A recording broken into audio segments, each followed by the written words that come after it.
What is going on, everybody? My name is Dakota and welcome back to Cologne. Today we're going to be looking at and reviewing Xerjoff Decas.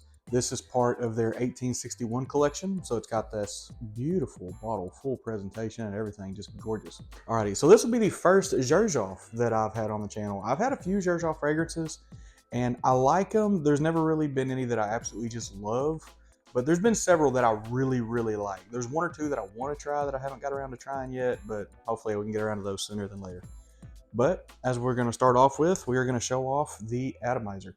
And the atomizer on this is very good. It has an amazing burst. It has an amazing burst. It's very pressurized. It's of a lot of the atomizers I have in my collection, this one is top tier in regards to that. All right, so what you first get when this fragrance first gets in the air is you get a little bit of warm tobacco. The tobacco in it's not a harsh tobacco. It is a little bit smoother. It is a little bit sweeter than a lot of the tobacco fragrances that I tend to smell and wear. But that's going to be kind of what you get in the initial opening is a sweet, like a sweet tobacco. And it's got a little bit of citrusness. It's got a little bit of a citrus vibe there. It's more of like a tart citrus. This does have mandarin orange in the top. And it's not really like a tangy citrus to it, but it's more of like got a sharpness to it. All right, so now what we're gonna do is we're gonna go ahead and put two there on the wrist.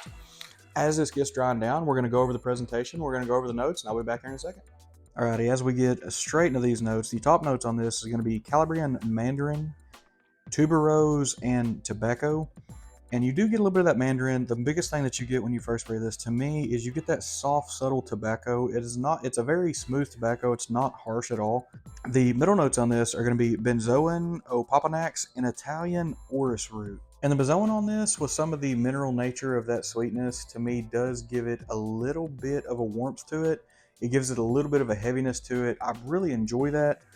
And then on the base notes on this is going to be resin, bourbon vanilla, and musk. And this does take a little bit to get all the way into the dry down, but when it finally does, you end up with a beautiful scent that is very natural smelling.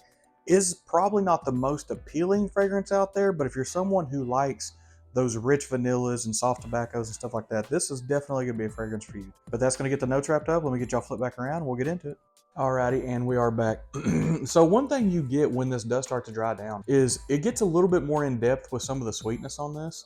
The benzoin in this actually works very well. It gives it just a little bit of a mineral feel. It kind of warms it up a little bit. It's more of like a warm, drawn in, natural sweet, but there's a certain airiness to it. Like, this is a very heavy fragrance, but it's got some musk in there thrown into the dry down on it. And what that musk tends to do is mixed in with some of that sweet, mixed in with just a touch of that tobacco that falls down through the base, is it kind of leads this to be a little more of like a warm, sweet. Unfortunately, I don't think everyone's going to love this fragrance. Personally, this falls in my wheelhouse. But this fragrance, as it dries all the way down, does get just a little bit bitter. It's got a little bit of that bite to it. It could be from some of that orris root and musk kind of fighting with each other a little bit on the deep dry down. For this fragrance though, I will say that this is a beautifully blended fragrance. It is very natural smelling. It's very sweet. There's not a lot of synthetics going on in here. And to me, it feels like a very top quality fragrance. And what you get out of some of those top quality fragrances like this does tend to be a fragrance that is typically very long lasting. It's very natural smelling. And even though it is heavier, even though it is kind of a thicker smell, it's still not very cloying. It's not a smell that's going to really bug people or something like that. The only issue with this one is this may be one of the few fragrances that somebody will smell and be like, oh, maybe that one ain't for me. Just because this is heavy. This does have a little bit of a harshness to it. It has a little bit of a bitter nature to it as it dries down. And that might be the biggest turnoff for some of the people on this. But what we're going to do now is going to get into the price, availability, and performance. So price-wise, Discounters is going to have this for about that 120 to 180 range, depending if you want the 50 or the 100 mil. Most retailers probably aren't going to have this unless it's an online retailer. And the actual retail of this is somewhere in that $300 range. So highly recommend going to a Discounters there, or the fragrance groups. Get into a few fragrance groups, find some trusted buyers, vet those guys out a little bit, and sometimes you can find deals like this for insanely cheap. I think I was able to get this bottle for right around $100, and this was the 100 ml bottle. So that's always the fun part with doing stuff like this. Anyway, back to the performance on this. The performance on this is actually very good. The longevity on this, I get about 8 hours out of that 5 to 7 spray range. The sillage and the projection on this, that is where this one gets a little bit tricky. The sillage on this one's okay as long as you're actively moving around. This does set very close to the skin, so projection's not going to be that big. This is a fragrance that is very, very close to the skin. This is a parfum concentration, so I know some of the parfums, they don't really push out as much as they just kind of float up.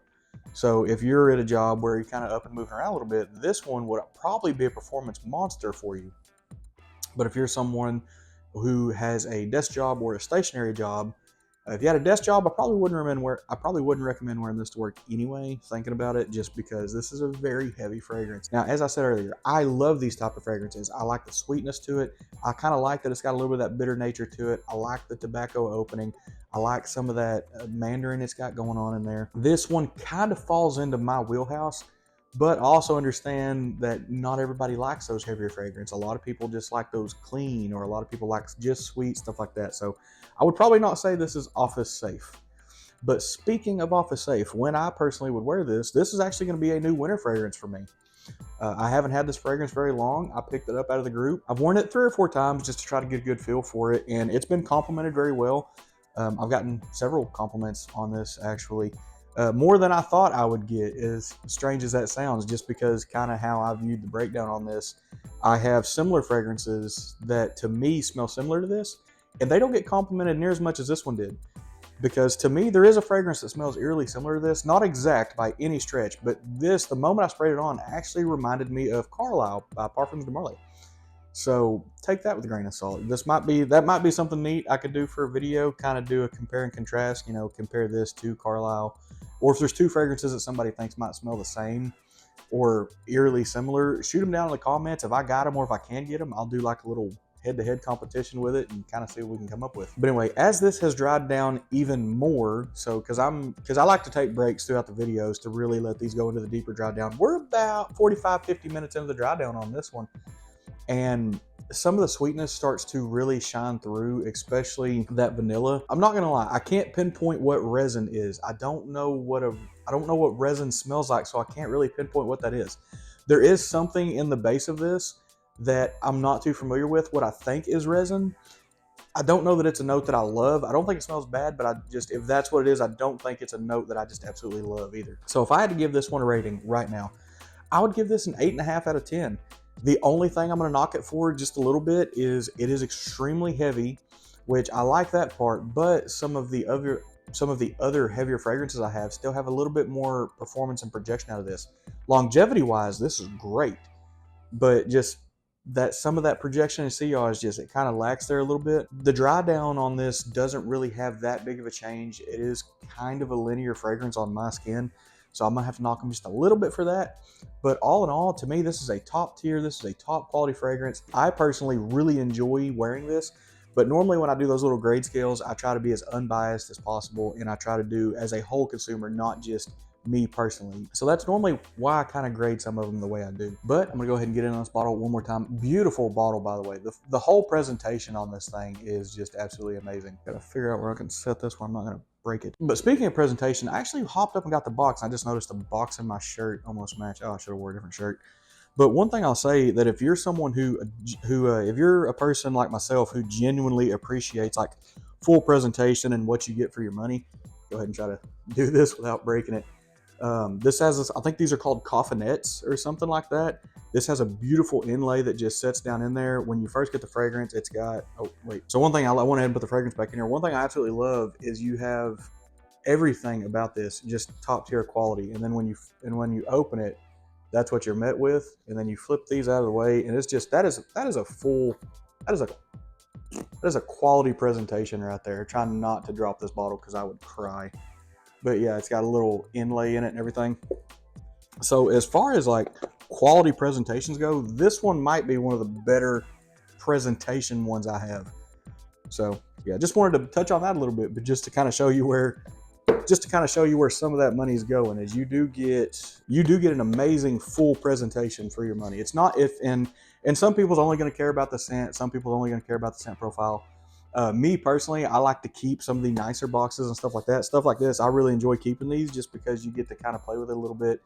And it kind of makes you feel just a little bit better about your purchase. So that helps a little bit too. But anyway, so I'm going to go ahead and flip this back out and not smash my finger. But yeah, I do think that is going to get us wrapped up on this. I just wanted to touch on the presentation thing a little bit, just because this is my first full press Xerjoff. I had 150 ml at one time that was just the bottle, and I have several decants, but nothing's.